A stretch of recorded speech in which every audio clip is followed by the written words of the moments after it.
heard it, though. Councilmember Teneri, don't forget to turn your microphone on.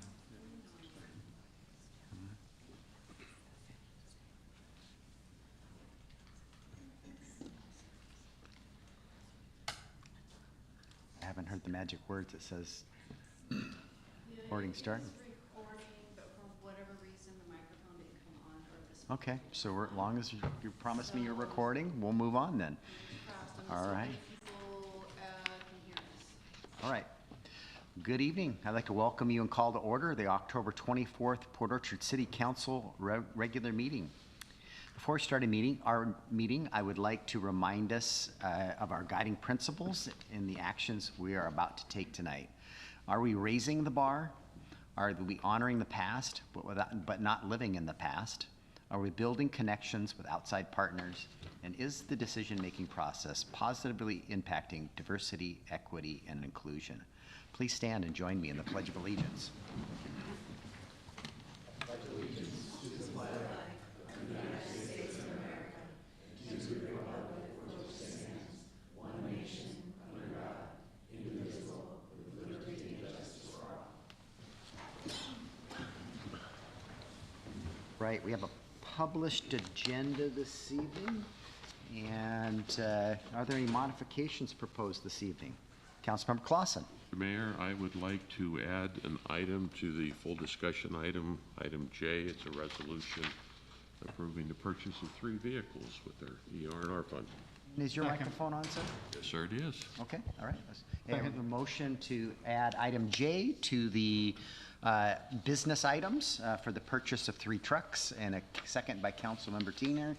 That was walked onto the dais tonight, and the reason we walked it onto the agenda is that Dennis shared with us that on the 30th, the window for the buy trucks off the state's bid process closes, and this is our last council meeting for us to be able to take advantage of buying those trucks on the state's bid process. Otherwise, we would have had a significant delay. So with that, any questions about adding that after that explanation? All in favor of adding that to business item J, please say aye. Aye. Anyone opposed? Hearing none, that has been added to the agenda. Are there any other proposed amendments to this evening's agenda? Councilmember Trenary? Mr. Mayor, I'd like to approve the agenda as written. Second. I think that was as amended, but As amended, okay. correct. And that second concur? Yes. All right. All in favor of, wow, I'm stumbling tonight too. All in favor of approving the amended agenda, please say aye. Aye. Anyone opposed? Hearing none, the agenda has been set for this evening. All right. Which is our first citizen comment period, and if you're here for any of the public hearings, there's 3: the Johnson Link Development Agreement, the Property Tax Levy and Revenue Sources, or the mid-biennial review. Wait until that moment in time for the public hearing. But if you're here to speak on any other item that's on the agenda this evening, you have 3 minutes and you would step to the microphone. And anyone online that would like to provide comment to the City Council, you would use the raise your hand feature. There is a second citizen comment period at the end of the meeting for any item you wish to speak to the council on. And anyone? Here's a hand up, okay?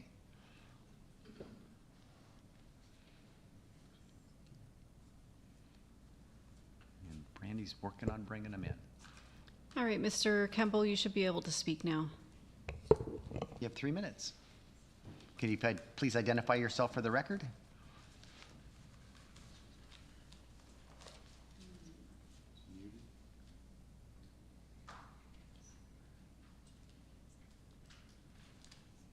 You're speaking, but we're not hearing you.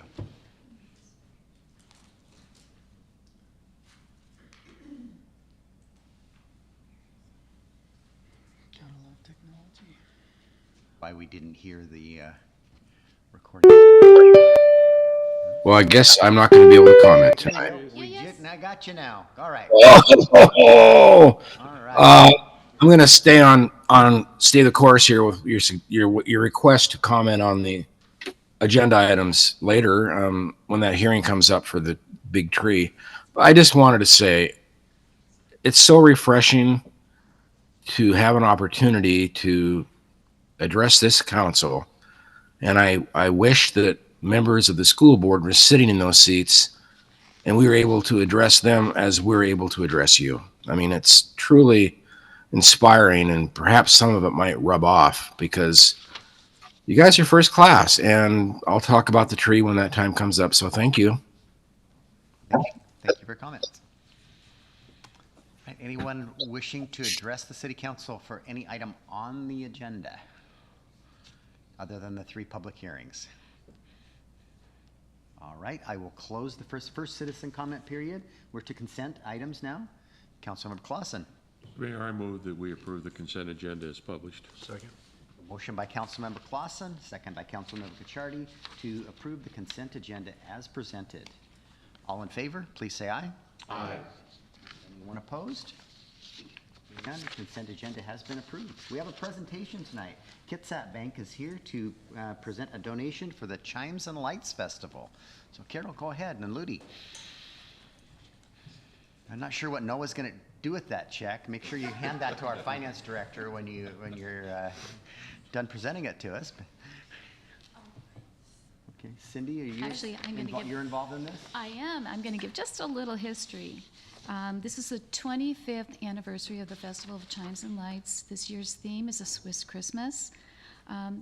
When our city hall was dedicated in the summer of 1998, the installation of the chimes took a little bit longer and coincided with the holidays.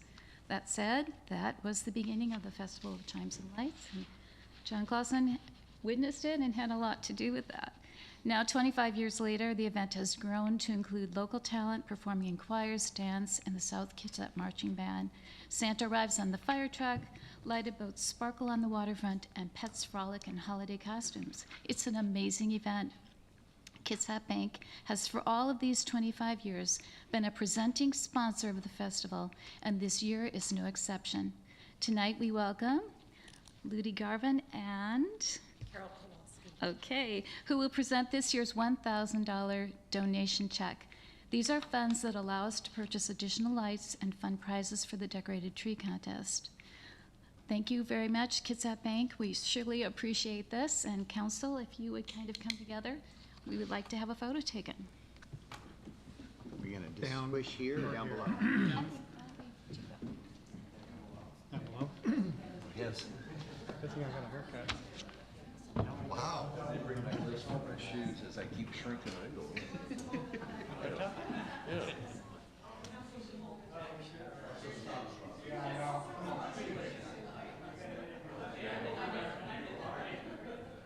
Okay, looks pretty good, fairly balanced. Okay, smile, I'm gonna take a couple. Smile. That's a great shot. One more. One more. Okay. All right.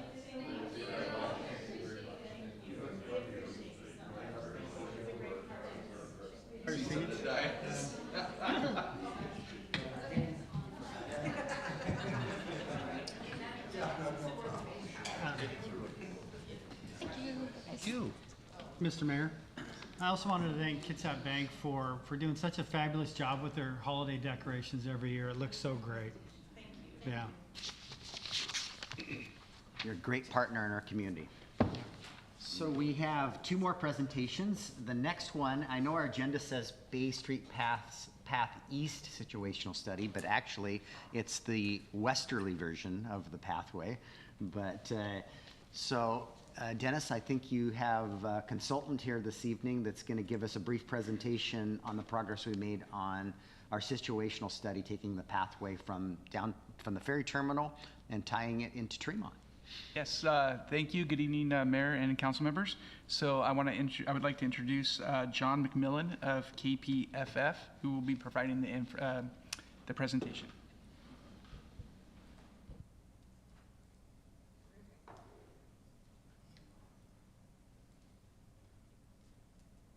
And John, you should be able to share your screen if you have a formal presentation if you would like. Just let me know when you're ready and I can stop sharing and you can share your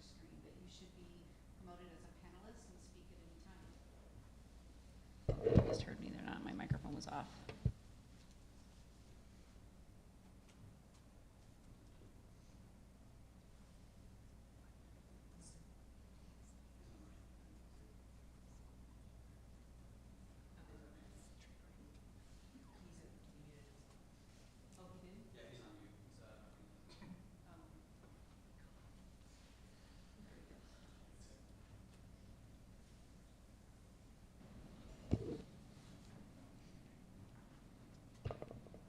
You need to stop sharing, Brandy, before so he can share. Yeah, I believe we're gonna have to stop sharing. I'm sorry, I'm having a hard time getting it going here.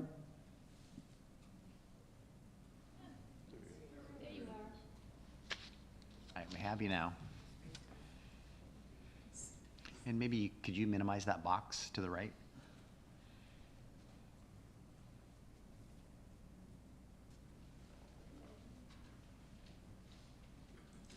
Thank you.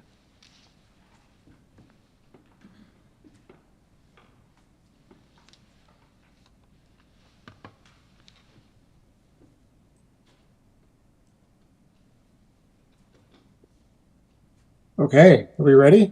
We're ready. Go ahead. Sorry for the delay. And if you could Thanks, just everybody. identify yourself for the record and what firm you represent. Sure. Hi, everybody. My name is John McMillan. I'm a civil engineer with KPFF Consulting Engineering, and I'm working with the City of Port Orchard on the Bay Street Pathway Situational Study West. Thanks for the opportunity to come present today. Wanted to talk about our study and what we've done so far.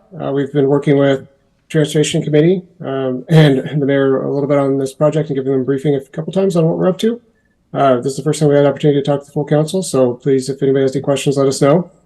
Today, we want to share our current study status of where we're at. We want to share some public engagement results that we have. We want to talk about some near-term and short-term implementation recommendations.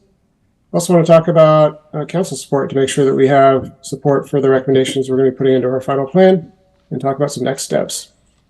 We're hoping everybody takes away from our presentation today is that we do have some near-term and long-term and near-term implementations and what the recommendations are. We'll talk about why the recommendations have been made. I want to talk about what the pathway project itself will likely be delivered in multiple adjoining projects throughout different years, and that we definitely need council support is needed to confirm these recommendations moving forward. As I mentioned, we're going to go through the study scope and goals, the alternative overview, public outreach results, the evaluation criteria that we use to help select recommendations move forward, and then the recommendations themselves. Quickly, our study looked at this limit here, which studied about a 1.5 mile long corridor. Most of the study focus was based in downtown Port Orchard between the Foot Ferry and the intersection of Port Orchard Boulevard and Bay Street. And then also about a mile segment of Port Orchard Boulevard from Tremont down to SR 166 or Bay Street. Our downtown waterfront studies, we really want to focus on connecting the Foot Ferry to the future developments that are happening along Port Orchard waterfront area. We wanted to deliver at least a 12-foot wide shared use path with 2-foot shoulders on each side. Wanted to come up with a vision that connected to the community event center and also tied very well in with the future Orchard Plaza. Also want to make sure that our goals came up with options of maximizing the waterfront views, limiting property impacts to existing businesses. We wanted to make things that were easy to construct, and also have a really good user experience when the project was ultimately delivered. Wanted to also make sure that we are looking at a couple different options here, keeping some different eyes on the table for what can be delivered at different phases, including everything that's shown here. Most of our focus was near the CEC and dealing with the 7-Eleven building and tying into Bay Street, which we all know is going to be reconstructed in the upcoming couple construction seasons. The options here kind of represent what we've spent a lot of time looking at and kind of the hardest area for delivering a trail system west of the Foot Ferry terminal. We also knew that potentially we're going to have to look at some interim conditions as this project gets delivered throughout different years. We're going to have some flexibility when we're delivering this trail system and trying to provide some multimodal improvements. We also want to talk about, we looked at a boardwalk option that actually went in the water a little bit, and it was a cool thing to look at. It didn't have a lot of legs with some of the community support that we went out and kind of tested the waters with, but it was something we looked at to try to maximize some waterfront views. you know that doing a boardwalk is pretty cool, but it's pretty challenging at times and is somewhat expensive. We also know that we want to connect potentially to our Orchard Plaza. Work that's going out there, tie it together, and potentially you can deliver a trail system by going through Orchard Avenue, which is something that we looked at in detail. Also, kind of looking at this from a big point of view, it was pretty easy to figure out how to build a trail system along the Bay Street segment from kind of the CEC out to the intersection of SR 166 and Orchard Boulevard. We would recommend building the set of the trail as part of the roadway reconstruction project that's going to be constructed fairly soon. And we would recommend building that on the north side of the road from that area. Our study also looked at some roundabout configurations in partnership with WashDOT. WashDOT is building a independent project that is going to fix a culvert and also part of an estuary project that is near the intersection of Port Orchard Boulevard and Bay Street. We came up with a option, or a couple options, and coordinated with WashDOT, and this is kind of our configuration that we feel is something that WashDOT and the city could live with a vision for a roundabout constructing this intersection. It is a nice treatment to help improve accessibility and deal with some challenges for bikes and pets to get across this intersection right now. It's a really nice calming feature, and we believe that WashDOT and the city could go to an agreement to put some forward compatibility documentation down to deliver this project at a certain point in time down the road. Also want to talk about Port Orchard Boulevard. This is a pretty interesting part of Port Orchard. It is not as challenging to deliver a project up here as it is on the waterfront due to a lot more space up here, a lot less restrictions, a lot less development. Kind of looked at three different options. A pretty cost-effective option, which is putting a separated pathway, either using striping or some sort of delineators, and converting one of the uphill climbing lanes to a shared use path or pedestrian / bike facility. We also looked at some higher cost treatments that provide a little bit more comfort to the active transportation users in the corridor. They would also eliminate one of the uphill climbing lanes. They put in some separations between pedestrians and bikes, or another option would actually build a kind of a shared use path facility that's raised up with a curb away from traveling vehicles, and also have a planted buffer between the active transportation users and general purpose vehicles. This kind of looks at what we talked about earlier, but we did go out and engage the public and some stakeholders in the community, including the Port of Bremerton and WashDOT, I should say, and we presented some of the options we looked at, wanted to get some feedbacks and feel how the vision's looking. Out of our outreach results, we had around 100 people that provide unique comments to this outreach effort, which is pretty good for a project of this size. We also got 21 individual comments. One of the big takeaways was that there was a lot of community support for installing roundabouts on Port Orchard Boulevard. A lot of people that provided input also were people who drove their cars quite often in this corridor. Our takeaways from the outreach results was that most of the outreach users wanted us to put it on a waterfront trail and maximize the waterfront views. And there was support for the Orchard Plaza treatment, but a lot of people really wanted to connect to the CEC and continue the trail out along the waterfront and maximize those views.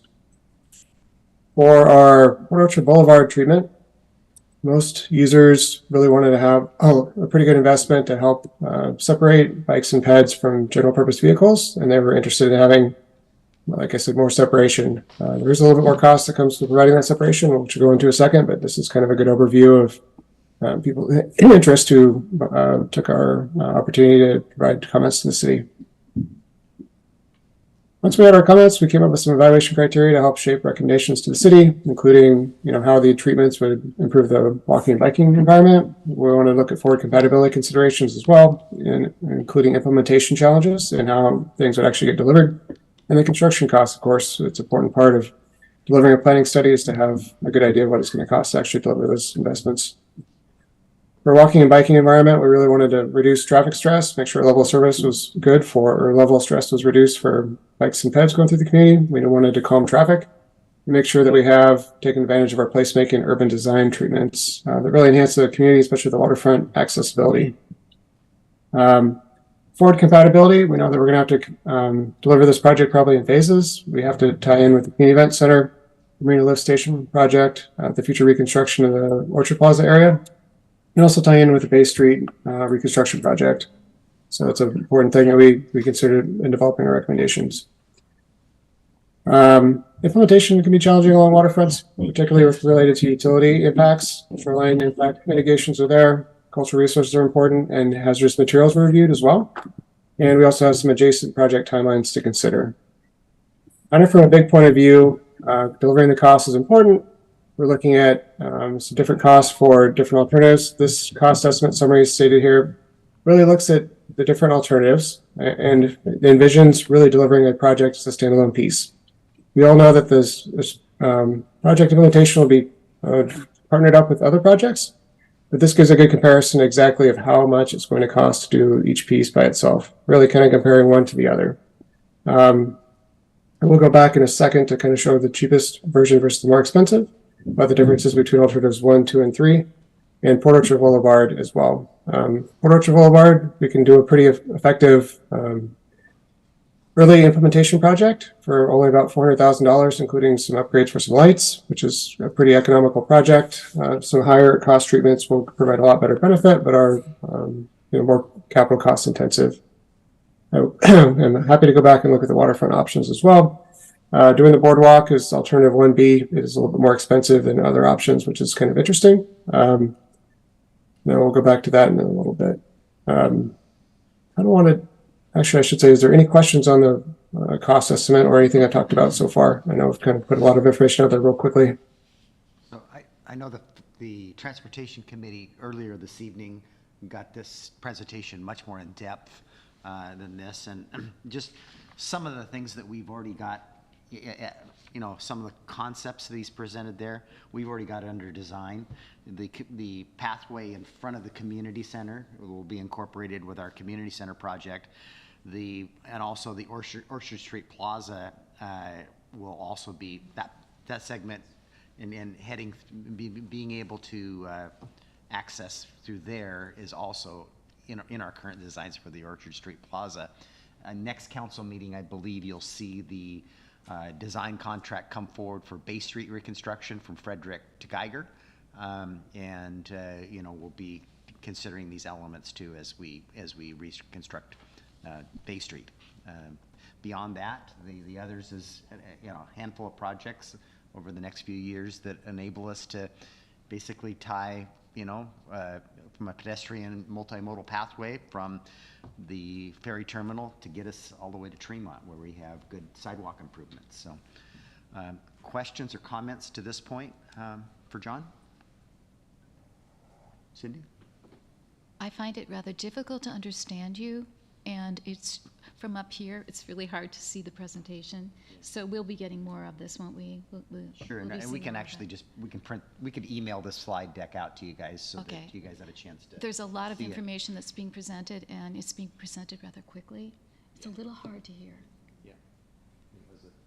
Yeah, we had much more time at the Transportation Committee earlier this evening and quite a bit of conversation. So Thank you. just more than anything, just kind of updating you guys on where we're at. So those that, Scott, you were at the Transportation Committee. Yeah, one of the things we talked about at the committee meeting before this meeting tonight was that thematically there was a comment about lighting along Port Orchard Boulevard, and if there is to be improvements made along Port Orchard Boulevard coming down, that will need additional lighting. So I'm sure that weighs in a lot of people's minds when we talk about developing that for bicycle and pedestrian use, that the lighting that currently exists is inadequate. Yeah. Just know that would be part of the project. And it's relatively inexpensive and very long segment of the pathway just by putting that roadway on a diet. We got 3 lanes there that it would be served very well with a 2-lane road and have pedestrian amenities on one shoulder or the other. So, Councilmember Rosepepe? Yeah, one thing I liked about it, and waiting to hear more, like Cindy said, is the fact is that it does improve for bicyclists, because that is one of the main bike paths into the city and out of the city for a lot of people taking it. It ties in with a lot of the Kitsap County bike paths. So, good. Comments? Okay, John, you have anything else to share? Yeah, some recommendations to show. I appreciate the quick briefing on all the other topics that we talked about, and there is a lot going on here. I would love to talk about this for 2 hours. I know everybody's tight with time today. Kind kind of our recommendations that came through for downtown. We've got some near-term recommendations. We're trying to route the foot ferry. We're recommending to put the waterfront pathway from the foot ferry to the city site that connecting to Bay Street via Orchard Avenue if we want to roll this out quickly. The longer-term options, which I can show in detail a little bit more with a better figure. We're really wanting to put the waterfront pathway from the foot ferry to tie in around the CEC and then connect to Bay Street east of the marina parking. We see there being one of the more challenging places to construct the pathway is near the 7-Eleven building, which is to the west of the CEC site. And we have a couple options out here to be able to tie around that building. It's a challenging place to deliver a project due to permitting. Some of it involves potentially doing a cantilever structure. It goes over the water a tiny bit. We're trying not to get it in the water, but is a pretty good solution to have a really nice bike network that maximizes the waterfront views and really improves accessibility in downtown Port Orchard and ties into the really nice redevelopment master plan. So that's definitely a recommendation for downtown. I also want to say for the near-term implementation for Port Orchard Boulevard, we think that the road diet alternative is a really good, attractive project that can be delivered near term. We feel that it's definitely a very attractive bike corridor. It is a great place to ride your bike. It's a pretty simple project to deliver a road diet project there. Longer term, if there's a bigger draw for sidewalk facilities or some higher use for pedestrians, it may be worthwhile investing in a larger capital project to do that kind of separation project with some sidewalks or a separated grade elevated pathway. So look at that on that front. Also want to say for forward compatibility considerations, definitely want to make sure that there's known support within the community and just recommendation to install that roundabout at the intersection of SR 166 and Port Orchard Boulevard. That isn't part of our study. We haven't done a cost estimate for it, but it definitely is one of the best treatments to help slow down traffic on Bay Street and help it be more attractive for multimodal users to cross this corridor. Also, we want to make sure that constructing a pathway trail within the SR 166 project just makes a lot of sense. You can build some of the more challenging parts of the trail system with this project. It's a great opportunity to do it. We're raising up the elevations of Bay Street about 2.5 feet. Makes total sense to install a long-term trail here as part of that project. So that is where we're at with the recommendations. From kind of next steps, we hope that Council will give us direction if they're happy with the recommendations that are coming out of the study and there's support for implementing the recommendations from the study. And we're definitely open for comments or questions here today. So I know we briefed the Transportation Committee earlier, got some really good feedback on different topics. So we kind of want to open up to a bigger group now. I think the council would like a little more time to digest it and so we'll disseminate the packet out to the city council members and then, send Dennis and I potentially your email comments or suggestions if you have any, once you've got a chance to, review and take a deeper dive into the presentation, and don't hesitate to reach out with questions. Councilmember Diener? And then are we contemplating another hearing once we get to that preferred? This was just a presentation. No, I mean, will we be contemplating a public hearing on that preferred? This isn't anything, this is just a situational study, so I don't believe there's any type of a hearing planned in the process. It's just giving us concepts and ideas on what we could do, and then later as we develop, segments of this or projects, we'll have a public process related to That's what I was thinking. those individual elements. Yeah, thank you. All right. Thank you, John. Appreciate Thank you for your time. tonight. Yeah, thank you. All right. Finance Director Crocker's up next, and he's going to give us a riveting presentation on revenue sources for 2024.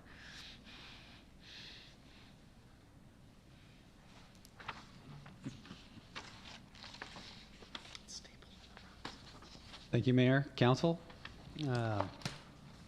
Tonight, we're going to talk through revenue sources for the remaining of the biennial budget. And then following the presentation, we'll hold a public hearing.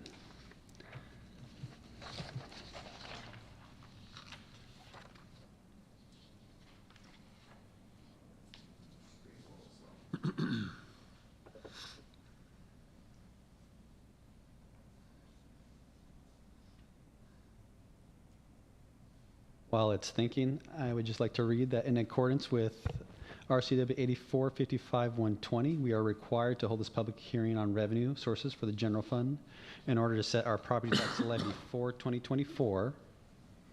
Again, we will be focusing on the current expense or general fund for tonight's discussion.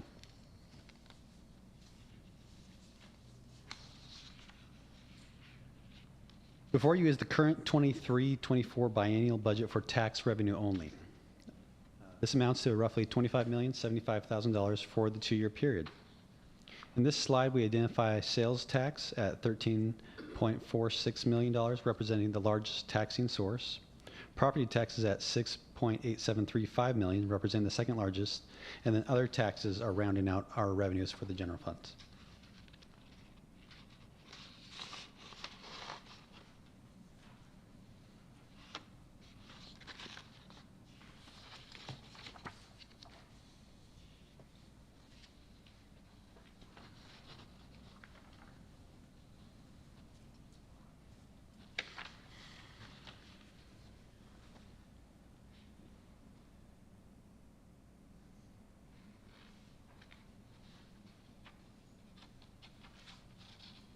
On the next slide, we provide greater detail of the 3 main categories of budgeted. Again, in the far right column here, we have the percentages of overall taxes identified by each source. Sales tax is clearly the largest source, representing nearly 53%. Property tax representing 27%, and the other taxes identified roughly 19%. Of the other taxes identified, of the 19%, we did want to highlight the electric, telephone, and utilities as being large contributors to the 19%. Those 3 particular taxes represent 12 out of the 19%.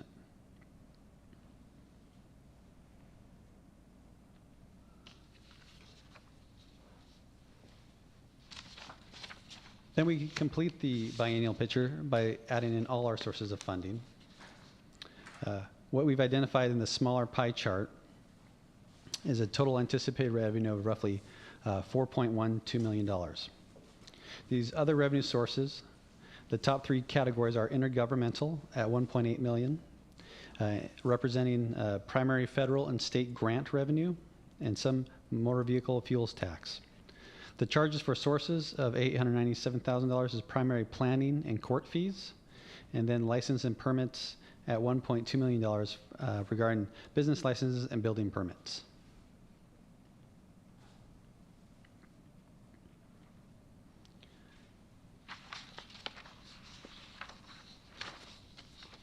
I did want to make one comment because we have talked about this several times over the past few years, but the fuel tax revenue is part of the intergovernmental revenue.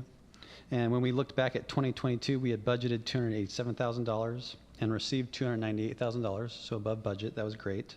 Looking at 2023, we have budgeted $285,000, and year to date, we have received $224,000, which means we are on track for budget as we're pacing right about $25,000 a month.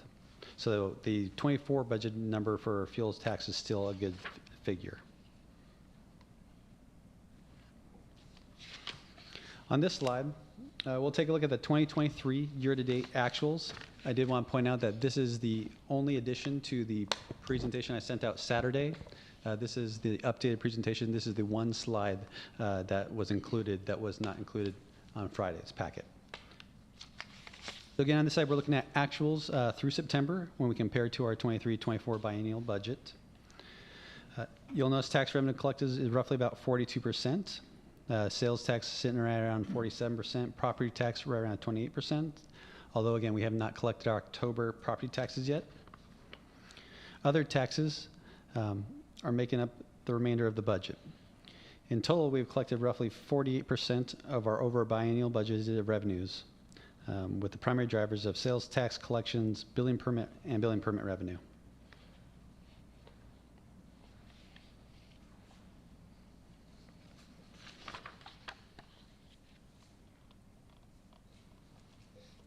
Next, we want to talk about the property tax history. As a reminder, property tax represents 27% of the budget for our tax revenue for our 001 fund and our 002. For 2024, we are proposing a property tax levy of $3.694 million. Again, it's important to remember that Washington State has a budget-based system for property taxation, meaning as part of the budget process, the city establishes the amount of property tax revenue needed to fund the budget. That amount needed to fund the budget is called the levy. The city establishes the levy amount, and then the county will collect the levy rate required to raise the revenue. The city will certify to the county by November 30th. And for 2024, again, we've identified $3.694 million levy needed to fund our operations.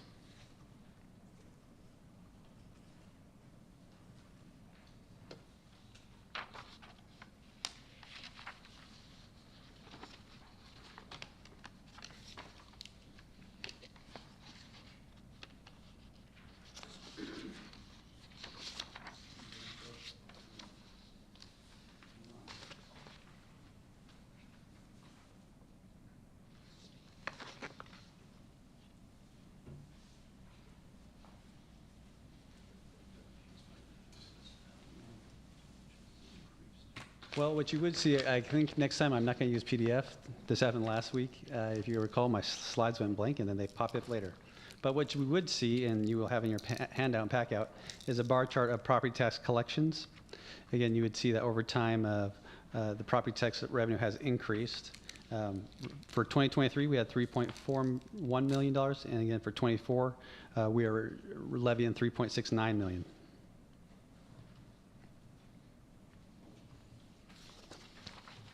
If I can pull open. Brandy, was this included in the packet? No, but you sent me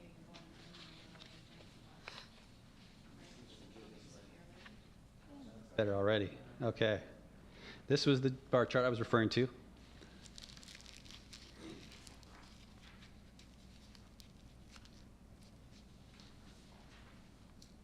Okay, moving forward. Looking at this slide, we're comparing 23 and 24, breaking down the levy amount. Again, for 23, we had 3.411 was levied in the final amount in 2023. For 2024, we can collect an additional $21,898. But at this point, we hit our levy lid, so we cannot collect any more than that. The new construction of $256,000 is then factored in. I do want to point out that when we looked at 23 new construction, we had levied $196,000, and for 2024, $256,000. So construction continues to provide us a huge bump in our property tax levy. Additionally, we would factor in annexations with zero. We always budget in roughly $10,000 of utilities for the state, although we have yet to recover any of those. And then last, we have refunds, which by state statute are required to be added in at $4,781. This would bring the total levy to $3.704 million.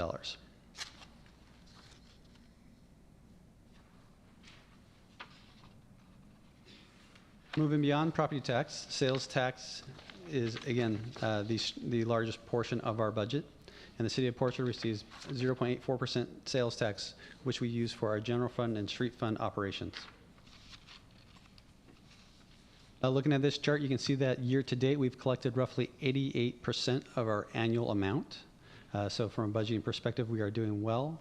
Although when we looked at the year to date actuals and the trend, we are completely flat. We are currently at 0.79% when compared to 2022 through September. So year over year comparison, we have seen no growth in our sales tax, but it is still above budget because we are very conservative when we budget. So that plays to our favor, again, as we fund our operations and the city. Just another chart to, again, kind of highlight the tax revenue collections over time. And with that, that would conclude my remarks for the property tax levy.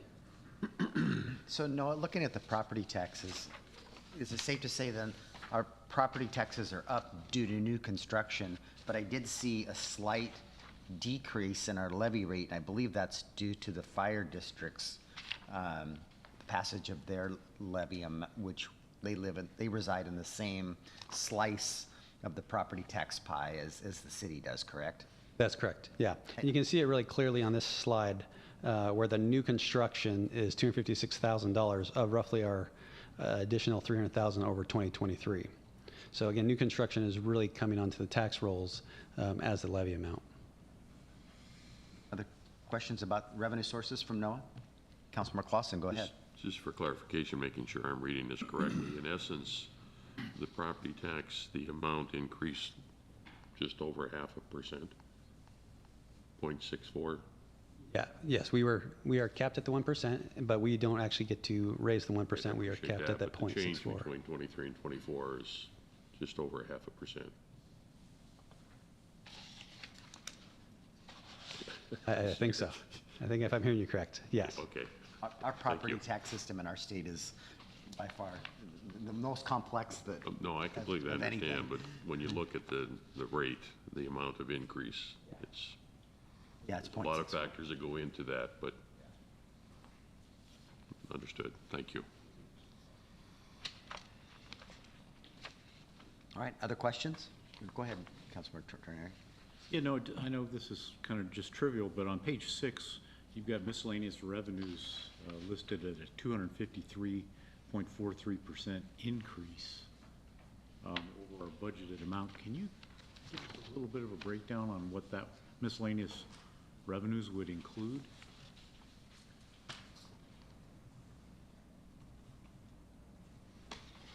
Yeah, so on page 6, sorry, I just had to gather my notes here. Let's see if I can find a good, highlight it. Let's go back.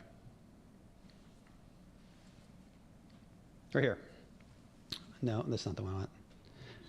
Oh, you know what? I'm going to go back to my Go back. great PDF and see if it It's after the pops pie up. charts. It's the one after the pie Yeah, charts. just after the pie chart.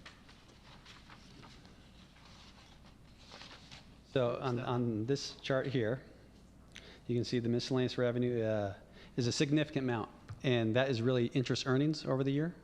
Again, with all the activity at the Federal Reserve, high interest rates, we earn interest earnings as well, and so you can see the significance of interest earnings on our city. Go ahead, Councilmember Deere.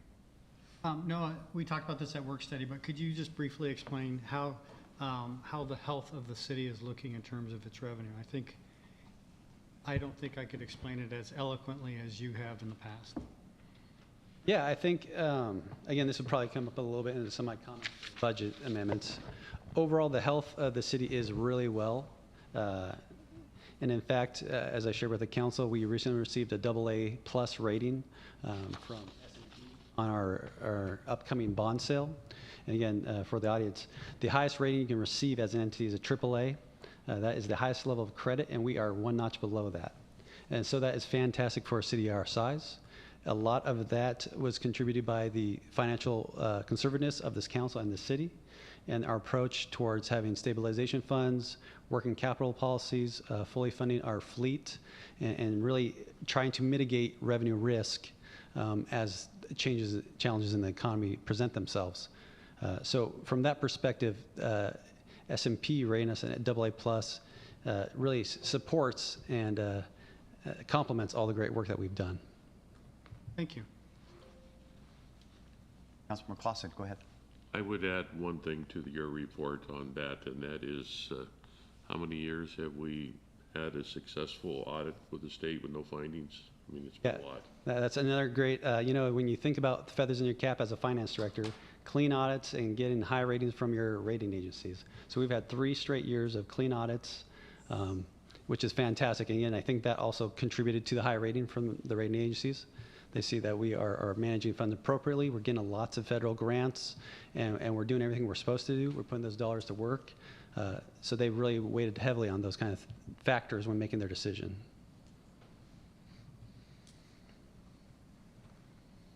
Last questions? All right, thank you for your presentation, Noah. We're going to move on to our public hearings. First of which is a public hearing on the Johnson Link Development Agreement. Mr. Bond, this is you. Yes, good evening, Mayor and members of council. Before the City Council tonight is both a public hearing and a business item on the JL Group Development Agreement, and specifically an ordinance authorizing the mayor to execute an agreement with that organization. JL Group is Johnson Link Orthodontics, and they are looking to build an orthodontist office here in Port Orchard at 791 Mitchell.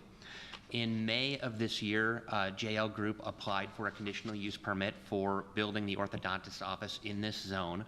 And based on the site that they own and the existing layout of Southeast Taylor at Mitchell, where this property is located, Southeast Taylor is a very narrow street without a whole lot of wiggle room for designing around obstacles. It became apparent that between our design guidelines, which require buildings to be brought to the street to encourage walkability, and also the narrow nature of the right-of-way for Taylor, that there was a 96-inch redwood tree that was in the path of development.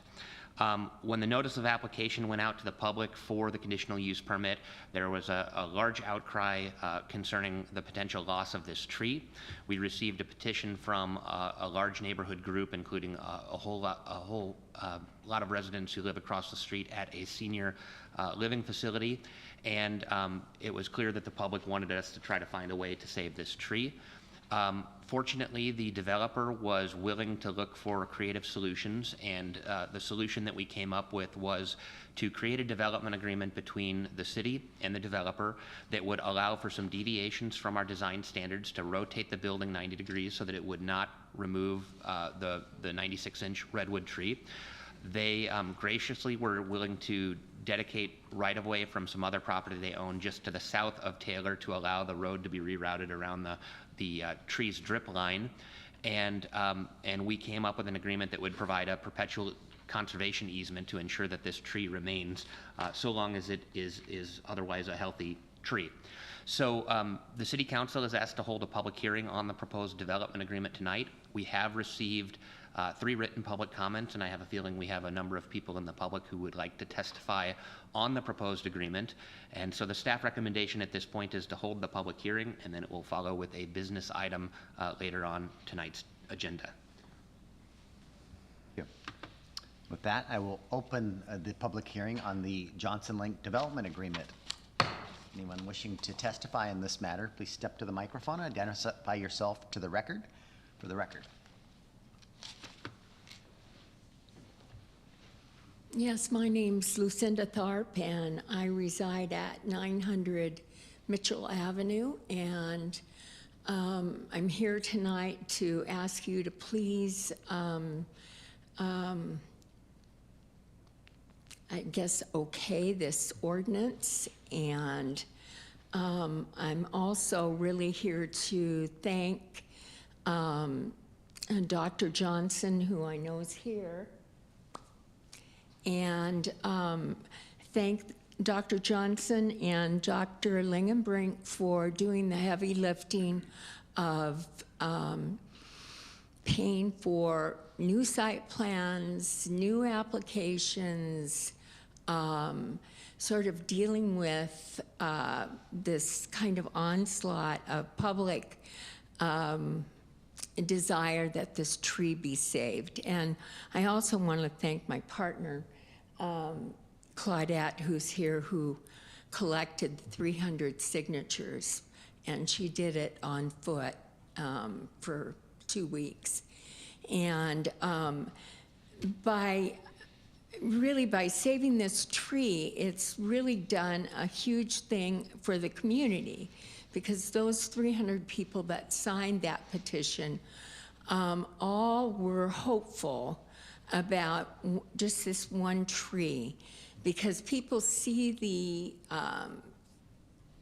clear cutting, the development, and they don't understand that it goes, that you've been working hard with growth management, even then city management. I mean, they don't know what goes on with government. They just see what they see. And so you've kind of restored hope for them and for me, because at 72, I have really, I hear my girlfriends of the same age going, well, we've had it, we're done for. And talking about the environment and climate change. And it's easy to get really down about things, but when you think about this redwood and all these people sort of working together, and Nick Bond told me almost 2 years ago, he said, I was worried about the tree then when they demolished this house across the street. I mean, he said, you never know, there might be a hero that wants to save that tree. I really just kind of thought, oh, he's got to be kidding. But really, that's what happened is these orthodontists have been kind enough to save this for all of us. And it adds to our health, and we live not in a facility, but in a residence. We are in an apartment building, and it's rent controlled, and we're seniors, and it's nice to know that our health counts too. And I want to thank Rob. I want to thank you for picking up the phone when I call and telling me what's going to happen or not going to happen. And the 300 people who signed it, the petition. So without continuing to ramble on, I just want to thank you all, because I assume you're going to okay this. So thanks. Thank you for your testimony.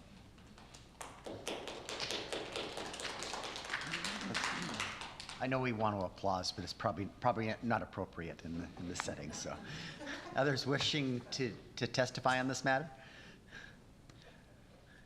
Anyone online? Okay, go ahead and bring them in, Brandy. Yeah, just real quick. So I'm Jerry Johnson. I'm the Johnson and Johnson Link.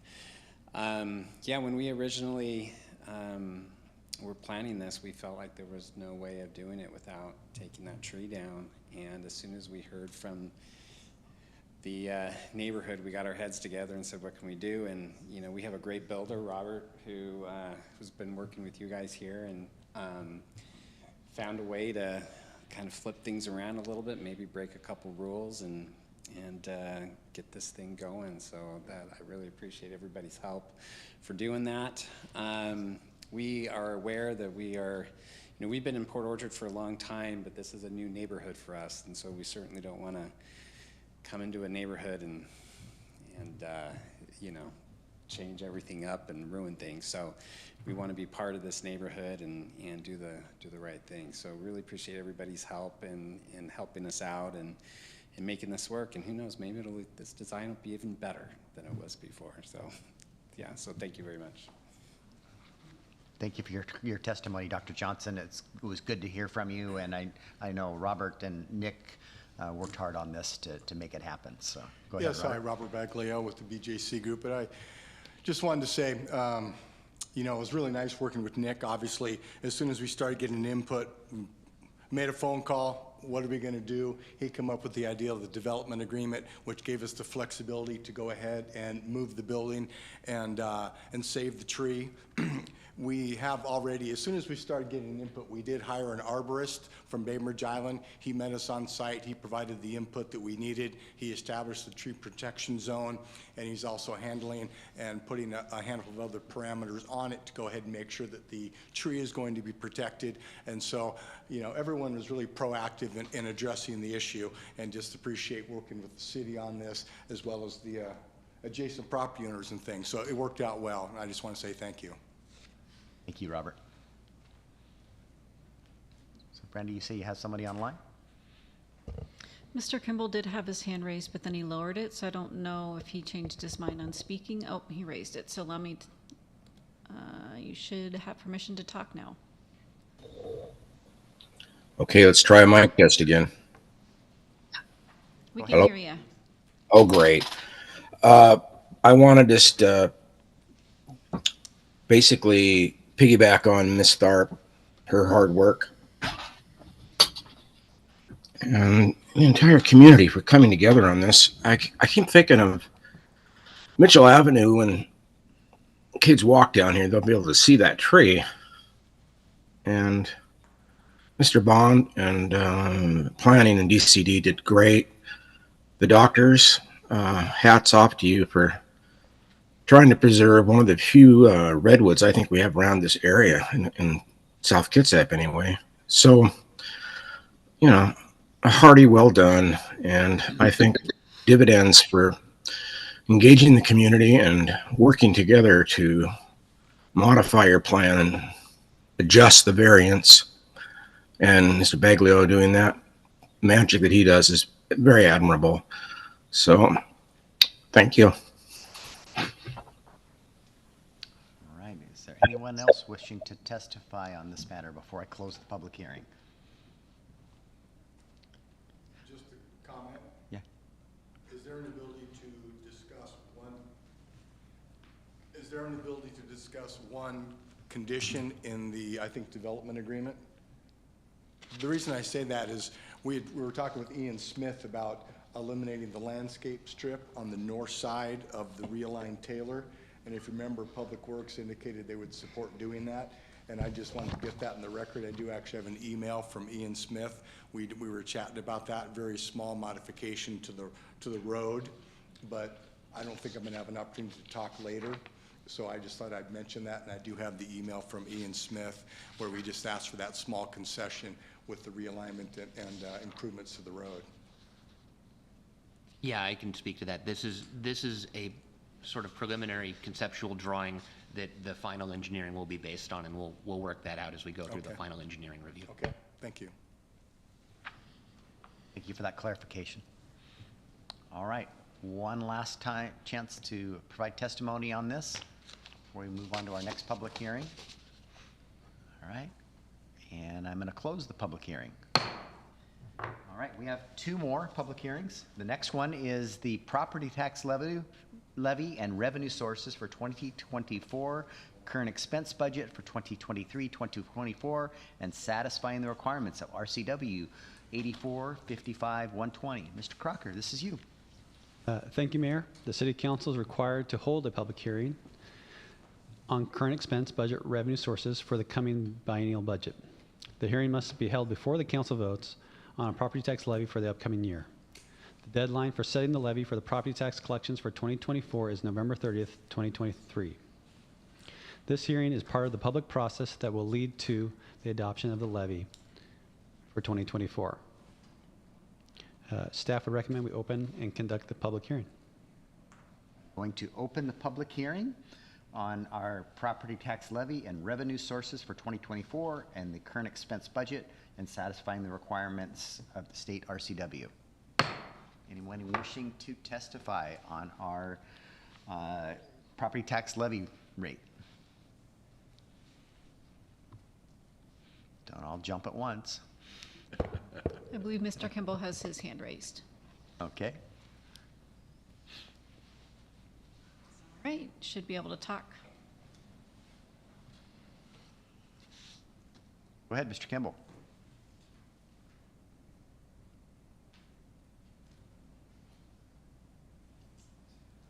Maybe that was an old hand. Yeah, I think you lowered it.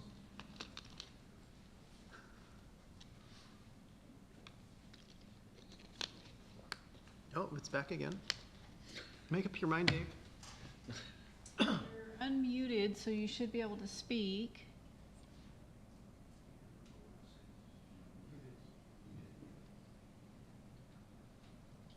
Kimball, you wanting to testify?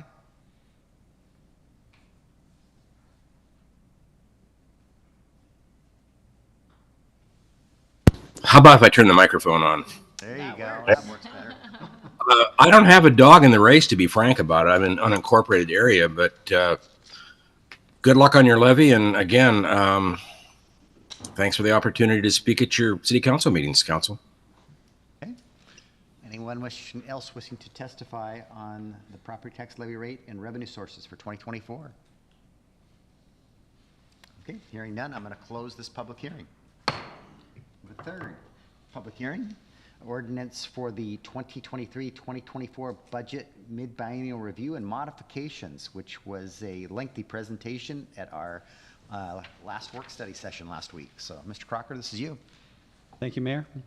As established by RCW 35A 34130, a mid-biennial review and modification of the city's biennial budget is required.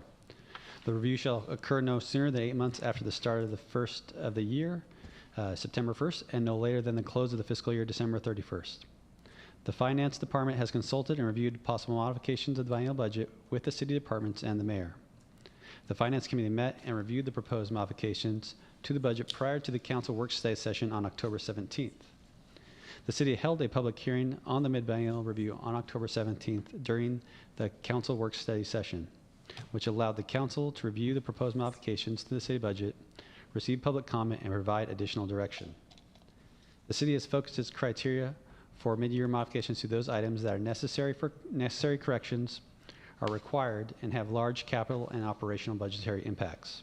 The proposed budget amendment provides for additional expenditure authority of $16,582,700 as identified in the budget amendment table included in the ordinance. The budget amendment adds new positions in the city and accordingly increases the FTE count as identified in Exhibit A, the personnel list.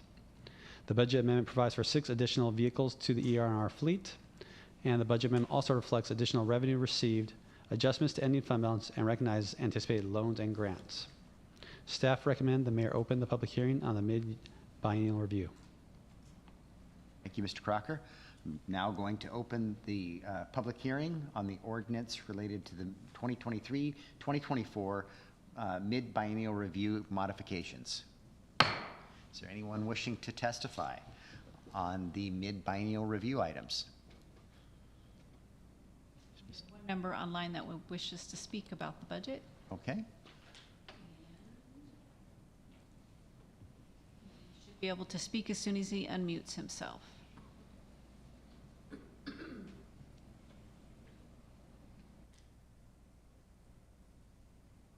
Go ahead.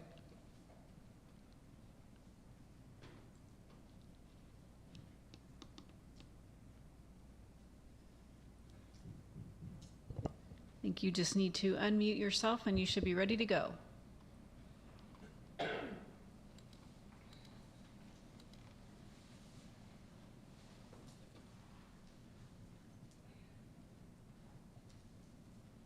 Are you wishing to testify? We're ready for your testimony if you were.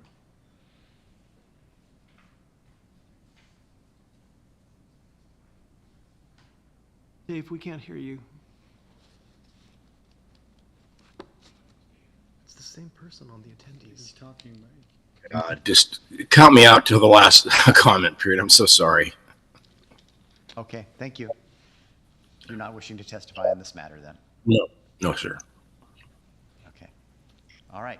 Anyone wishing to, it's been I don't know that I've ever got to hit this gavel 6 times in one meeting. This is a lot. Starting to enjoy it. Don't let it go to your head, Mayor. So, Yeah, it's getting louder all the time. all right, last call to testify on the mid-biennial review. All right, seeing none, I will close the public hearing.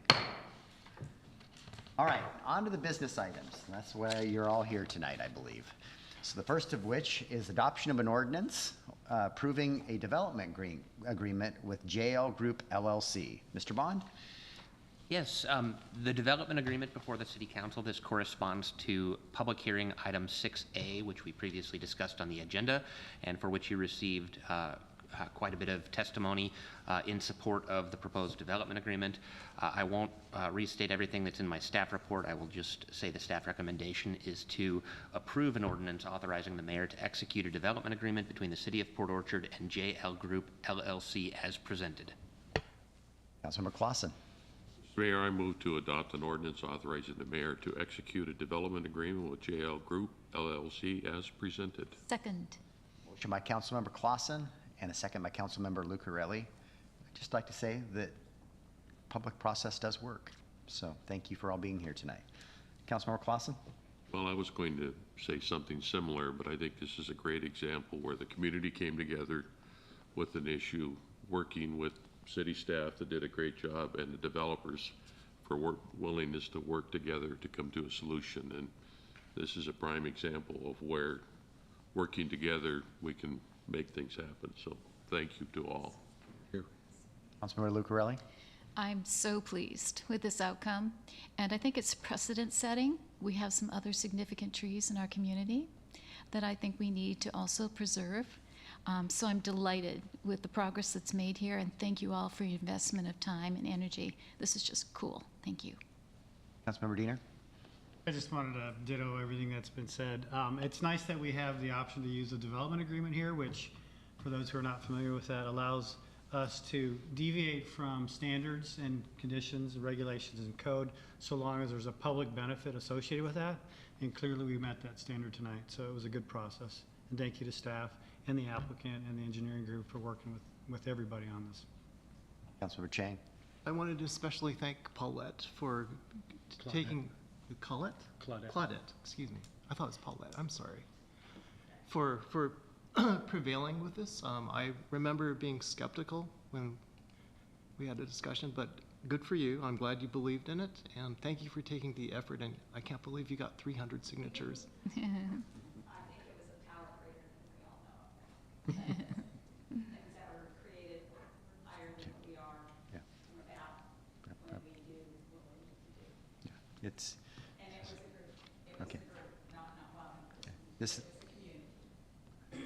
all right. So, anyone else wishing to comment on this? Councilmember Trenary? No? I'm just very happy to see this happen. This is the way the process is supposed to work, and it worked the way it was supposed to, so I'm very happy for that. With that, you'll be voting to adopt an ordinance authorizing, well, I'm not going to reread this. The motion's already been made.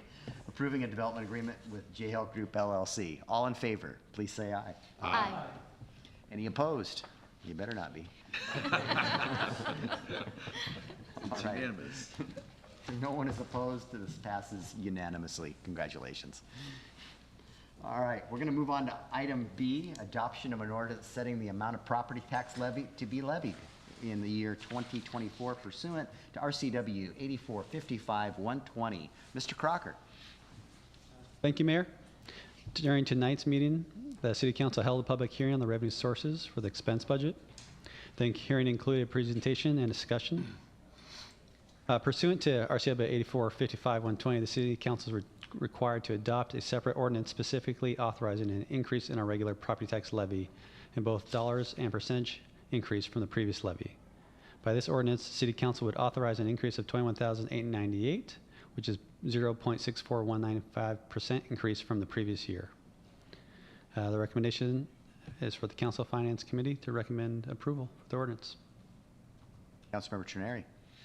Mr. Mayor, I move to adopt an ordinance setting the 2024 property tax and the amount of property taxes to be raised for the budget year of 2024. Second. Motion by Councilmember Trenary, a second by Councilmember Rosa Pepe. Any comments anybody wishes to make? You know, we'll probably hear this more than once tonight, but again, Noah, your good news on our rating and the information you give and how conservative the council and the mayor are speaks volumes. So strong support on this is an easy one. So thank you. Other comments?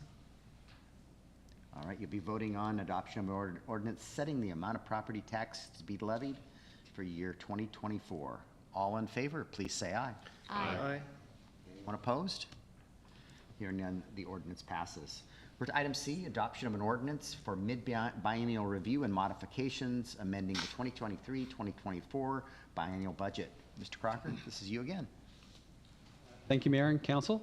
Rather than read my staff report over again, I just wanted to point out two changes, and I sent this out in an email last week.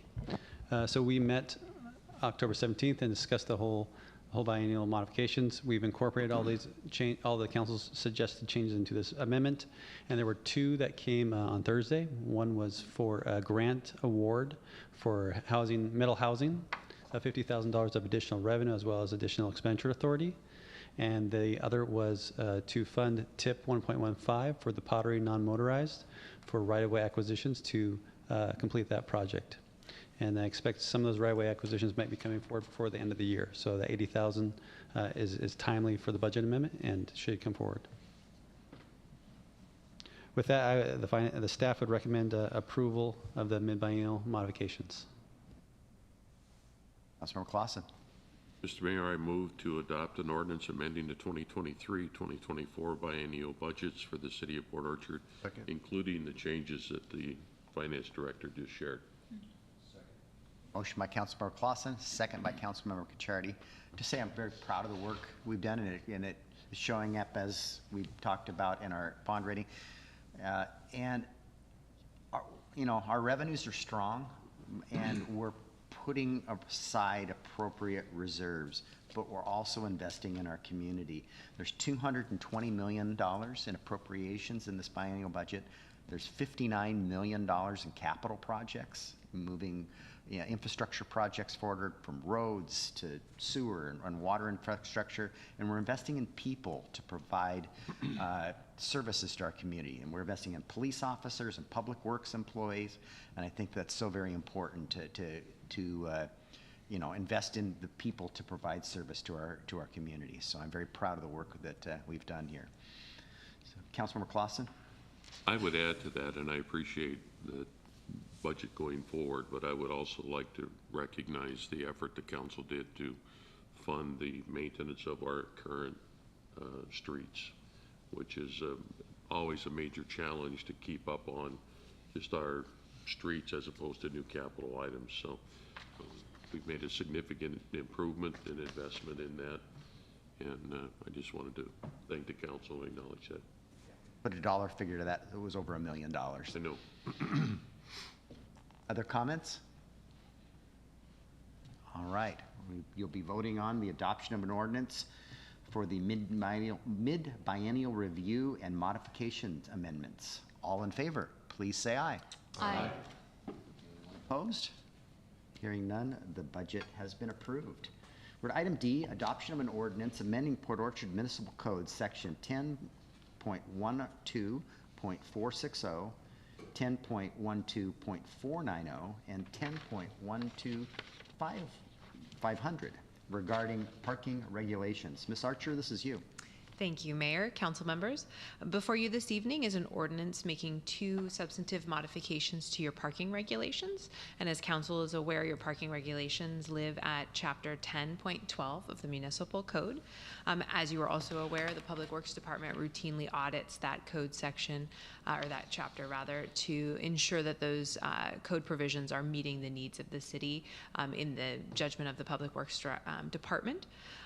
In addition to that, we have other issues that impact parking, and so 2 aspects of the city's operation is motivating this ordinance, and I'll speak to both.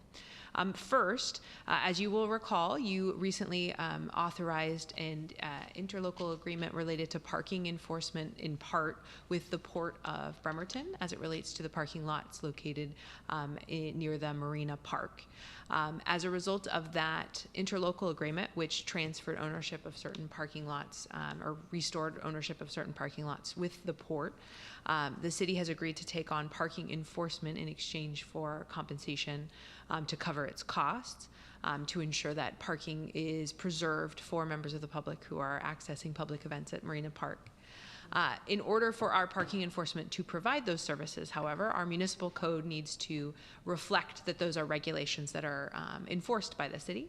And so this ordinance would make modifications to reintroduce sections of the municipal code that we previously rescinded when the city took control of those parking spaces. So this would reintroduce parking regulations as to parking lots 1, 3, and 4 that are by permit only. And earlier this afternoon, we circulated a modified version of this ordinance to address the fact that there are stalls in parking lot 4 that are hourly rather than by permit. And so apologies for the tardiness of that ordinance, but the ordinance circulated this afternoon. That is the sole modification from the version of the ordinance that was distributed on Friday. It makes modifications to the code section language with regards to parking lot 4, which the Friday version said that all of the parking in that lot was by permit. And the new version that was circulated today says part of it is by permit and part of it is hourly regulated. So that is one aspect of this ordinance. The second aspect of this ordinance is, as I mentioned, Public Works routinely modifies or suggests to the council for adoption modifications to road parking restrictions on certain roads within the city. This ordinance would modify the length of Bravo Terrace to be no parking rather than restricted by hourly or with an hourly restriction. That modification is motivated by the need for the Public Works Department to access infrastructure along that stretch to ensure that our storm drains are regularly cleaned out and timely cleaned out, and to ensure that there's adequate turning radius to ensure fire safety in that area. And we have confirmed that there's adequate off-street parking for associated businesses. So this would not impact the associated businesses located along that stretch of Bravo Terrace. Again, it is solely one street in the city that we are making this modification to. So with that, I'm happy to stand for any questions. The ordinance before you would amend to Chapter 10.12 of the Municipal Code to address parking. Councilmember Lucarelli. I move to adopt an ordinance amending Port Orchard Municipal Code, Chapter 10.12, regarding parking, stopping, or standing in the city. Second. By Councilmember Lucarelli, a second by Councilmember Diener. Is that what I heard over here? Yes. All right. And I believe it's accurate to say that we contacted the businesses out there in Bravo Terrace and they support these changes? That's my understanding. Yeah. He's chief nodding his head up and down. All right. Other questions or comments? Okay, self-explanatory. All right, you'll be voting on amendments to our parking regulations. All in favor, please say aye. Aye. Anyone opposed? Hearing none, the ordinance passes. We're to item E, adoption of a resolution accepting the responsible bidder and approving a contract with Kitsap Sun as the city's official newspaper. Ms. Wallace? Oh, Ms. Archer, you're going to take this. I am actually going to take this one as well, Mayor, Council. Before you this evening is the adoption of a resolution accepting as the responsible bidder the Kitsap Sun for appointment as your official newspaper for the calendar year 2024.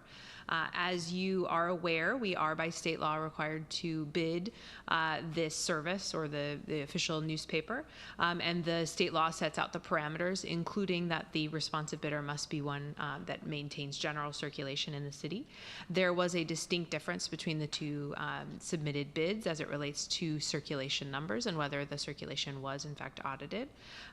The circulation numbers lead us to conclude that the Kitsap Sun is the most responsive and responsible bidder, and staff recommends the Kitsap Sun as the most responsible, most responsive bidder, and for appointment. And that is done again by resolution. So again, tonight, a resolution accepting the bid and authorizing the mayor to enter into an agreement with Kitsap Sun for appointment as your official newspaper for the 2024 calendar year. Councilmember Rosa Pepe. Mayor, I move to adopt a resolution accepting the bid and authorize the mayor to execute an agreement with Kitsap Sun as the city's official newspaper as presented.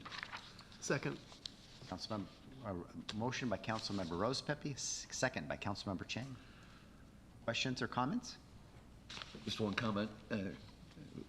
Eventually, I hope we'll be able to not have this one day. Yeah, it'd be nice to have some changes in state law to allow us to use more modern ways of technology to reach the public, but this is what we need to do. Until then. All right, no other comments or questions. You'll be voting on the adoption of a resolution accepting the Kitsap Sun as the responsible bidder for the city's official newspaper. All in favor, please say aye. Aye. Anyone opposed? Hearing none, the motion passes. I guess the next one's me. It's approval of an interlocal agreement with the Department of Emergency Management regarding emergency services. This interlocal agreement between the city and the Department of Emergency Management, DEM, spells out the relationship with DEM as it pertains to decision-making, control, management, funding, budget, and certain duties and responsibilities of the Department of Emergency Management. Highlight the changes to this agreement over the prior agreement. The new agreement will allow the mayor to designate a city representative rather than only being myself or an elected official serving in that capacity on the board. It removes the city of Bainbridge Island as they have formed their own Department of Emergency Management. And the cost will be reduced because previously the dues were population driven, and now they'll be driven by land mass in the city. So the recommendation is that you approve this agreement and allowing me to sign the new interlocal agreement. And lastly, this saves us, the change saves us $9,000 a year in our dues. So Councilmember Diener? Mr. Mayor, I move to authorize the mayor to execute an interlocal agreement between the city and the Department of Emergency Management for emergency services. Second it. A motion by Councilmember Diener, second by Councilmember Clausen. Any questions of me on this process? I think it's a good deal. So, all right. You'll be voting on a new interlocal agreement between the city and the Department of Emergency Management. All in favor, please say aye. Aye. Anyone opposed? Hearing none, the agreement is approved. Item G is the approval of amendment number 9 to contract number 054-18 with RH2 Inc. for the Marina Pump Station rebuild project. Mr. Ryan, this is you. Thank you, Mayor. Before you tonight is an amendment to a contract with RH2 Design Services Engineering Incorporated for the design for the Marina Pump Station rebuild project. Previously, the City Council approved contract 054 with RH2 Engineering for the Marina Pump Station rebuild project. The project was identified as a priority task for Public Works Department, and it was decided to implement a phased approach for the project. RH2 began with design services and permit coordination in the amount of $250,000. Amendments number 1, 2, and 3 were amendments number 1, number 2, and 2A were time-only extensions. Amendment number 3 was 30 to 80% design. Amendment number 4 was additional geotechnical services. Amendment number 5 was time-only extension. Amendment number 6 was 100% ad-ready design bid support. Amendment number 7 was final design and construction services. Additional services are needed during construction for inspection and materials testing for the project. Amendment number 8 will increase the not-to-exceed amount by an additional $54,550 for a new not-to-exceed amount. Total project budget of $2,583,559, inclusive of all work performed and compensated to date. Finally, Amendment number 8 will extend the term of the agreement to December 31st, 2025. Staff recommends the council authorize the mayor to execute Amendment number 8 to the contract with RH2 Engineering for the Marina Pump Station rebuild project. And Councilor, go ahead. I'm happy to answer any questions. Councilmember Clausen. Mr. Mayor, I move to authorize the mayor to execute amendment number 8 to contract number C054-18 with RH2 Engineering, Inc. for the Marina Pump Station rebuild project. Second. Motion by Councilmember Clausen, second by Councilmember Lucarelli. It's just exciting to see the fence down there finally. I saw the excavator showed up yesterday, and next week they should start laying the water line that will serve all the new buildings that are downtown just ahead of this project. So it's finally underway. Can't happen soon enough. So, all right. Any questions or comments? This is self-explanatory. All right. You guys will be voting on amendment number 8 to the contract with RH2 Inc. for the Marina Pump Station rebuild project. All in favor, please say aye. Aye. Anyone opposed? And the amendment has been approved. We're to item H, which is the approval of the September 26th council meeting minutes. I don't see that anybody was absent, but but Councilmember Diener, you want to make the motion? Yeah, Mr. Mayor, make a motion to approve the regular meeting minutes of September 26, 2023. Second. Motion by Councilmember Diener, second by Councilmember Rosa Pepe. And see any modifications or amendments that need to happen to those minutes? Yes, there was one. Okay, and that is? On page 6, I believe. South Kitsap School Bond. It says Amy Allen. I believe we're Amy Miller. Correct, that she is Amy Miller. And were you absent? I believe I was, which is probably why this is on the business. Okay, so. Look at my calendar, but Councilmember Cucciardi believes he was absent. And This was the school levy. You would have yes. remembered that. Yeah, I was meeting gone as this you were meeting, here. which is why this is on the, not on the Okay, consent. so- Which is my name should be absent. The Scribner's error there, so that those will be corrected. One, to correct Amy Miller's name, and then that to reflect that Councilmember Kachardi was absent. Any other corrections or modifications? Okay, you'll be voting on the September 26th, 2023 meeting minutes with the corrections that were noted just recently. All in favor, please say aye. Aye. And anyone opposed? One abstention, Councilmember Kachardi. We have, the next on our item, next item is the approval of the October 10th City Council meeting minutes. Is there a motion to approve? Mr. Mayor, I make a motion to approve the October 10th, 2023 regular meeting minutes. Seconded. We have a motion by Councilmember Diener, second by Councilmember Terneri, and Councilmember Clausen was absent that meeting, so I am expecting that he will abstain. Any other corrections or modifications to those meeting minutes? All in favor of approving the October 10th council meeting minutes, please say aye. Aye. Opposed? And Councilmember Clausen, are you abstaining? Yes, I am abstaining. You're not aye. Even though I said aye a minute ago. I know, sir. I am abstaining. It happens. Yeah, I caught Councilmember Kachardi too on the last one. It's like, okay, I said I am abstaining. Yes, exactly. All right, we had one item walked onto the agenda, item J, which is the purchase of 3 public works trucks. Mr. Ryan, this is yours, I believe. Before you is a resolution approving the purchase of 3 Ford vehicles for the Equipment Rental Revolving Fund. The Public Works Department has identified new equipment for continued operations in 2023. The ability to order 2024 model years was limited this year with the closing date of October 30th, 2023. After this date, no vehicles will be available and the price will increase for the available 2025 models when they become available. Staff identified the need to purchase vehicles to replace existing trucks. Dump truck, F-450, F-350, and a F-250, which was a part of the amended budget adopted previously tonight. Total cost to purchase these 3 vehicles is $280,213.19. Before upfit fees, total estimated cost for the vehicles and all related equipment will be $286,771.19.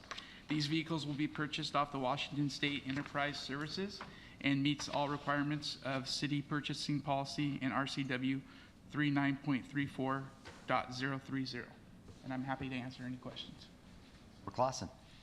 Mayor, I move to adopt a resolution authorizing the purchase of of vehicles and associated expenses from Bud Clare Ford Hyundai. Second. Motion by Councilmember Clausen and a second by Councilmember Terneri. And I know I got confused myself. It was in both ears.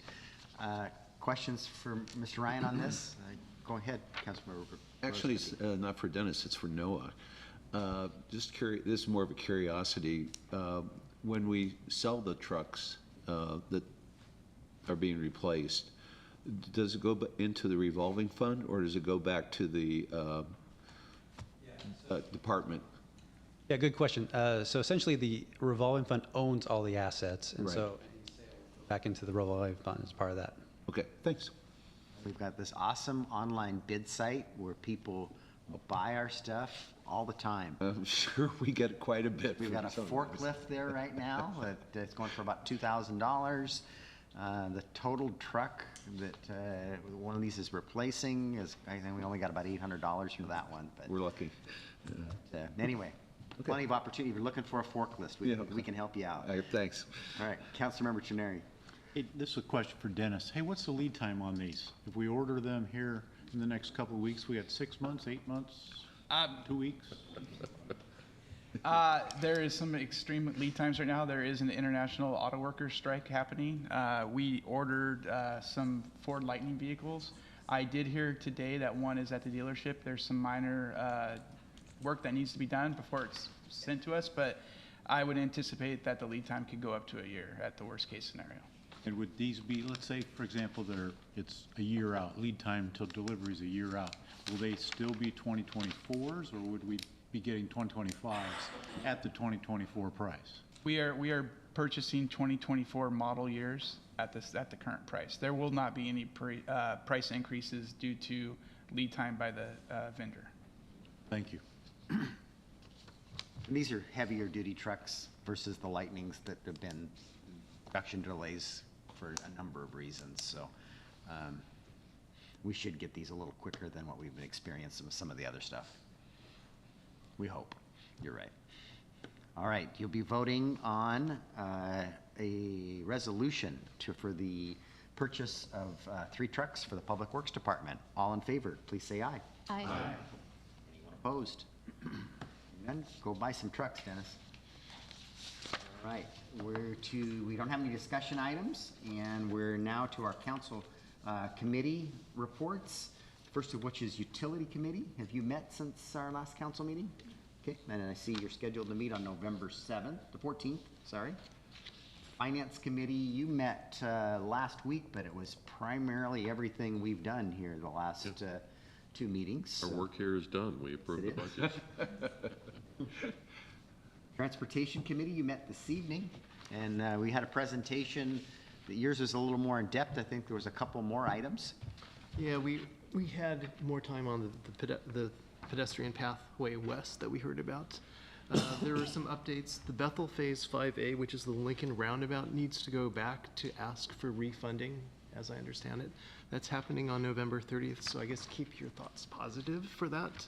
It's not refunding. We need to have our funding reobligated. We had the delays in the because of the tire compounds, and we had to do some design modifications. So now we have to go back to our funding source to get their concurrence and approval. And let's see, there were updates to the Pottery Non-Motorized Complete Street. I forget what the update was, though. Just that there was an update to it. Yeah, it was just update where we're at in the construction process next spring. Okay. Also, same thing for the Sydney Non-Motorized, which is around Sydney Glen. And the SR 166 Bay Street will be using KPFF as the consultant. There was, let's see, talk about, we did that one. The McCormick Community speed humps. Maybe the mayor would like to give an update on that. Yeah, I had the opportunity to knock on about 70 doors in that neighborhood over the last couple of weeks, and so I opened with a question: what do you think of the speed bumps? And I probably talked to 20 people that talked about that, and I only had 3 people tell me they don't like the speed bumps. And 1 person loves them, because he lives right next door to it. Now he can back out of his driveway. But virtually no one likes them, but everyone understands their need and their purpose, and they want the speed bumps on that street in their neighborhood because they're getting a lot of speeding. So I just did a little informal survey of my own, knocking on some doors. So I thought I'd share that with you. And that was it. Okay, thank you for your report. I have a quick question. It's a little separate, and I know I kind of stuck the bull a couple of weeks ago when I asked this question, but how is progress being made on the roundabout? I know it's not our project, but have you gotten any additional You're talking about the there? state's roundabout? Yes. Now you're jumping into my mayor's report. But I'm sorry. I'll give that. I'll wait. Okay. All right. All right. Councilmember Cucciardi is definitely waiting. Okay, all right. So yes, it's on my mayor's report. Okay. I'll share that with you in a few minutes. Festival of Chimes and Lights. Next week. Next week Well, is the festival?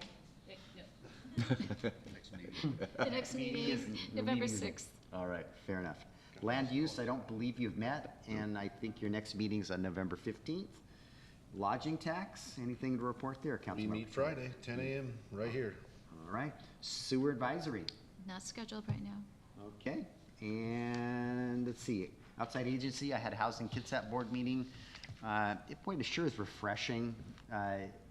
You know, they were in financial trouble a few years back, and it's really, matter of fact, I'm the vice chair. The chair was out, and I facilitated the meeting in Silverdale today, and it's just refreshing. They're back on track. They're able to perform their mission, and you know, in particular, the self-help program there, the Riverstone project near the Lund Bridge. I think that should be before the council here in the next month or so. And so there'll be another 50 homes built in that self-help, you know, low-income housing So helping in that area.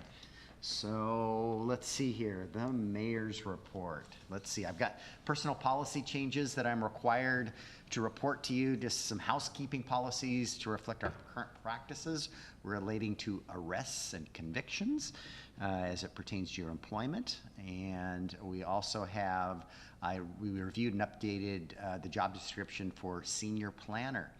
I'll remind you, if you haven't registered and you want to attend the legislative Kitsap Regional Coordinating Council's legislative reception on November 16th, 6 p.m. at Gold Mountain Golf Course, Janine or Brandy would love to get you registered. I'd love to see you there too.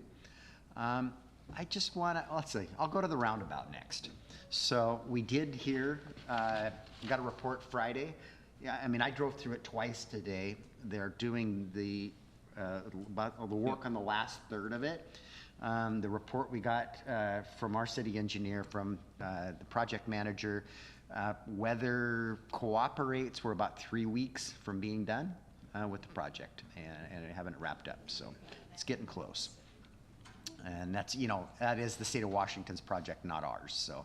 And the pain associated with this will be a distant memory at some point, so. Yep. You know. To dissipate. Yeah, yeah. I've talked about the Marina Pump Station already, and then I just, you know, we've just been seeing a lot of nonsense out there about the city's infrastructure, and I just want to comment on that. It's just that nonsense. We can't issue, and the kind of tone of it is that the city's infrastructure is in bad shape, that it's inadequate for the housing. We couldn't issue building permits if we didn't have sewer or water capacity. You know, I remember 6-7 years ago when development out in the McCormick Communities area was happening faster than we were prepared for. We were forced to impose a moratorium. We don't want to do that, but that's the tool that we would use. If we didn't have capacity in our existing system, we would be forced to impose a moratorium. So there is capacity. And the budget we approved tonight has $59 million worth of investments into new infrastructure. So we're pedaling very fast, you know, to keep up with the activity that's happening.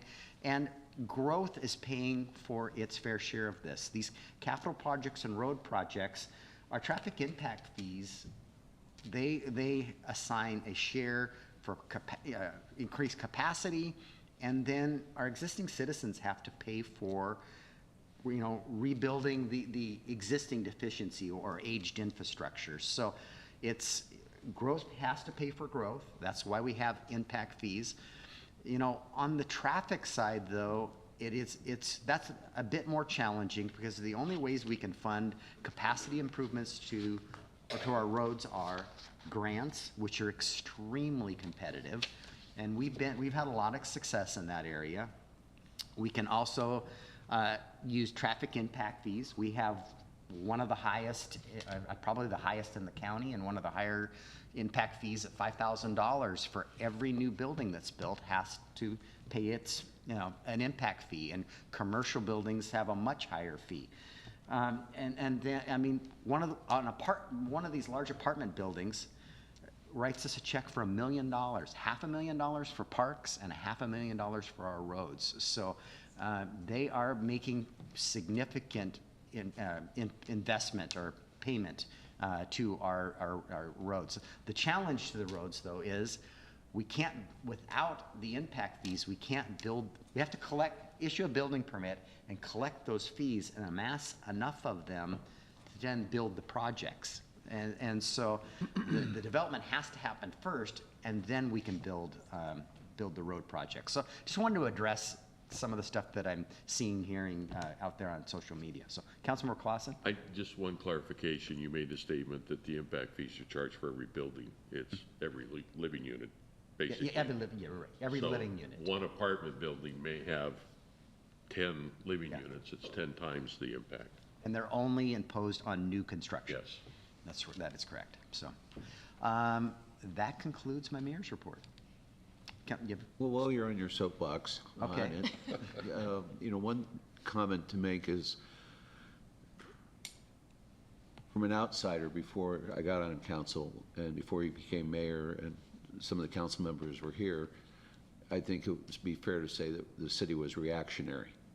And I think that it's fair to say that it's been much more aggressive in planning ahead. And even though we can't issue the contracts fast enough or find the funds fast enough, we have a plan. And you know, something that bothers me, and I hope it bothers every council member also, is when people say things like, where's this information, or not being transparent. They're not looking at our website, which is right on front about every project that we're doing, and Brandy and IT, they keep that up to date. And I hope people keep looking at that, because we are planning to move ahead. We are making progress. We are designing for the future. We're not staying static. Well said. I mean, and it starts with our financial plans, because we have to have a way to, you know, our capital facilities plans, which are financially sound. You know, it's a team effort. It is, all the way. It really is. And you're part of that, and of course, our management team and staff too. Yep. So, yes, thank you for that, addition to that. Report of department heads. Ryan, would you like to go first? Thank you. I have nothing new to add tonight. I was going to discuss the roundabout update, but thank you. Rocker. The only thing I'd like to comment on again is, again, I think it's a tremendous honor for our city to receive a AA+ rating. And for the public at large that are listening, again, you want to compare that to your own personal credit rating, right? That's what the credit rating means to the city. And when you have a high credit rating, it means you are a low-cost borrower. And it means that the city is doing things correctly. And those were the comments we heard from the rating agencies, that we were controlling the things that are in our control. We are generating new revenue to cover these project costs. We are setting up proper reserve accounts with our stabilization funds to weather kind of downtrends in unexpected environments. We are fully funding our equipment rental revolving fund, meaning that when a piece of equipment breaks, we have funds on cash ready to replace it. We have a working capital policy target that helps us maintain liquidity, ensures that you know, the city can meet its short-term financial obligations. And then in this budget, again, I'm really proud of this, that we've actually taken another step forward in shoring up the city's finances, that we have committed to pre-funding 1 year of debt service payments for all our obligations. Those four pieces are incredibly impactful with rating agencies, because again, it shows that from a management standpoint, we are planning ahead. We are factoring in risks and downturns in our sales tax environment. As we talked about, sales tax is our big driver. And the question they kept asking is, well, what if there is a slowdown? What if sales tax doesn't come in? What are you going to do? And it was a proud moment to be able to talk about, we've already planned for this. We already am anticipating a potential slowdown. And it allows us to really have different budget conversations when you have that financial stability as a city. So excellent job, council, excellent job, financial team. Very proud of this. And this rating then just leads into our bond coming up here. So just as an update for that, we've been doing lots of work on our POS, so I hope the council gets a chance to read that document. It's a good document in that it tells the story of the city. It talks about our statistics, talks about the growth of the city and all the work that Nick does in his department, and about how quickly we've grown, and about the amount of revenue coming in for that. And again, that's a strong story for our city. And in it talks about the projects we're doing. It talks about the community events center, the city hall project. So it talks more than just our city hall remodel project. It really tries to paint the picture of what's going on in Port Orchard.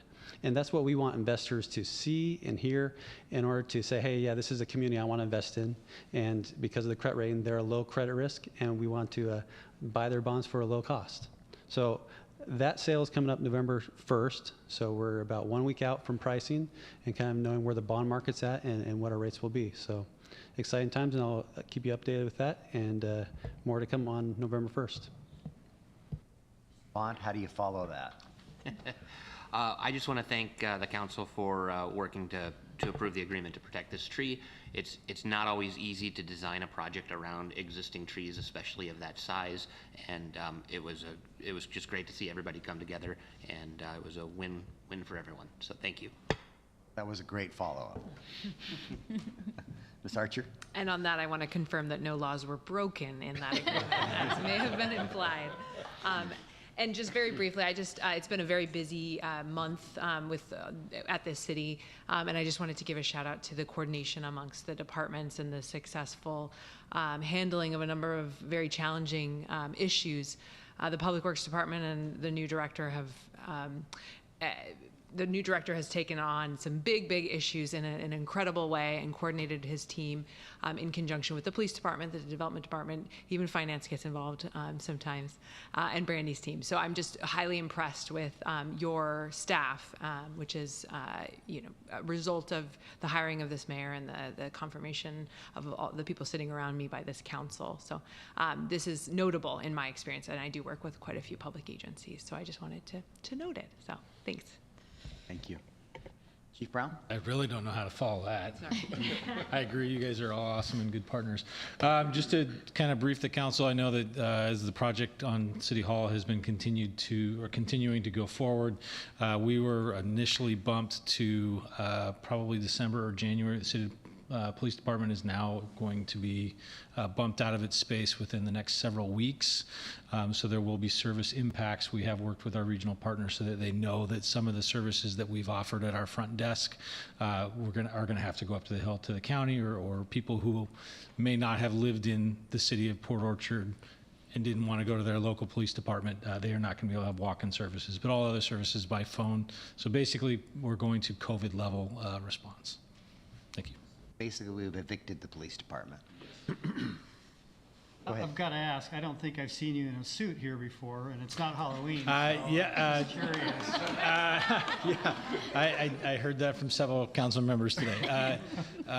Alexis Foster, who I worked with when she was prosecuting attorney in the city of Poulsbo, received a pretty significant award from the Kitsap YWCA today, and I was honored enough to be invited to sit at her table. So that's why I just didn't want to change. Thank you guys for noticing, sharp. though. You look sharp. Ms. Wallace. Wow, I can't top any of those directors, so I will defer my time to the public that wishes to speak tonight. All right. So that concludes our director's reports. We're to our second citizen comment period. Anyone wishing to address the city council this evening, you've got 3 minutes. If you step to the microphone and identify yourself for the record. Hi, my name is Rebecca Ewan. I live at 103 Rockwell Ave. Thank you for the opportunity to speak. I apologize for our applause. We are theater people. As I said, my name is Rebecca Ewan. I am Artistic Director at Western Washington Center for the Arts, also known as WWCA. We are your local community theater located right across the street to this downtown building. I'm here with several of our patrons, performers, board members, and volunteers tonight to make you aware that we will be losing our building at the end of our season after 21 years of providing a safe and welcoming place for the promotion and performance of theater and live performing arts. This has been a devastating blow. Our building was built over 100 years ago and requires a heavy amount of foundation and construction work that has led our new landlords to have us seek an alternate location. Over the last 2 decades, we have poured our hearts and souls, as well as blood, sweat, and tears, into building this theater, collaboratively creating the successful artistic platform that it has become. We are a self-sufficient nonprofit organization that survived a recession, a pandemic, and we are at the peak of our success right now with more audience members and actors and volunteers than we've ever had before. And we're an important part of this community. With other theaters closing down in the area, the need to support local arts right now is more dire than ever. We're here to ask for any support and ideas as we move into this next stage of our future. And we stress the importance of supporting local performing arts in our community. We ask you to come see our shows, council members, department heads, as well as everyone in the community. Right now, we have one more weekend of our comedy mystery, Baskerville, a Sherlock Holmes mystery. And in just a few weeks, we'll open our holiday special, a much-loved musical review and variety show that opens the day after Thanksgiving and will be on stage November 24th through December 17th. We have some flyers for you tonight. Our website and our social media is listed on there. We ask that you take a look, come see shows, and support performing arts in your community. Thank you. Thank you for your comments. All right, others wishing to address the city council? All right, I am going to close, oh, go ahead.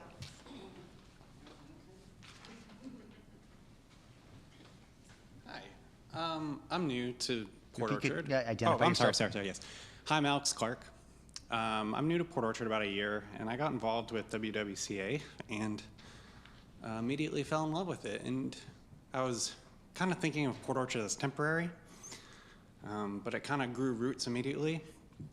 And then as I'm thinking during this meeting, you're saving a tree, and it's great that you're saving a tree. And you kind of have a tree across the street that's going to get torn down. It'd be great if you could, you know, come together and help support and save that, because you need culture in Port Orchard, and you won't. I mean, you'll have some, but you'll lose a big chunk of it. So help support them. Your comment. And it's my understanding that the reason the building's being torn down, it's not the foundation issues, it's got severe contamination underneath the building, and they're having to excavate the entire site. So it's unfortunate. It truly is unfortunate. Others wishing to address the council this evening? Hi, I'm Spring Austin, and I'm also going to talk about Western Washington Center for the Arts. Just as Ms. Ewan said, we're being forced to move buildings. I'm mostly going to advocate for WWCA by saying that I've been performing in shows there for about 7 years now, and viewing shows since before then. It has easily become a second home for me and provided me with so much joy over the years. It's a place of complete acceptance and full of such talent, and I was severely disheartened when I learned of its current situation. Something many people may not realize is that WWCA is essentially the only theater left in town, and to lose it would not only be a loss for the actors and crew that have worked there, but also a loss for our town and our rich culture. Thank you. Thank you for your comments. All right. Any last comments? All right. Thank you for being here tonight, and I'm going to close the citizen comment periods. And is there anything for the good of the order? Councilmember Diener. I got to go to the order. I had lunch today with Bob Hunter. Bob Hunter works for John Rose and OPG, so I had lunch with John and Bob.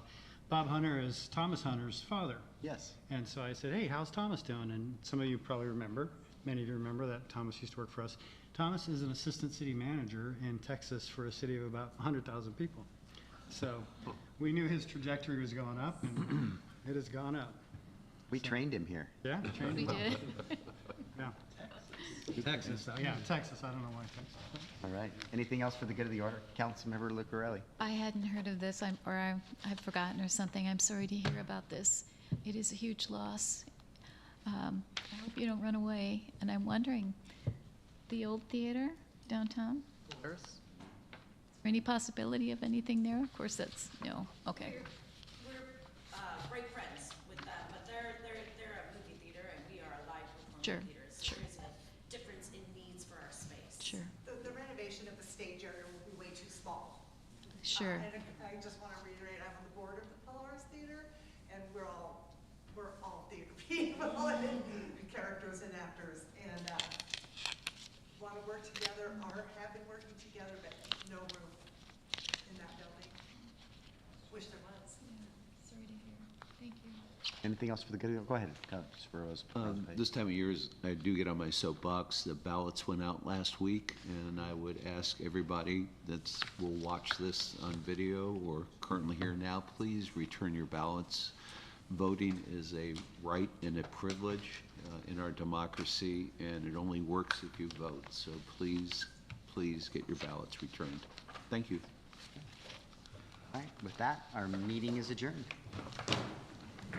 Yes, sir. Mr. Generic.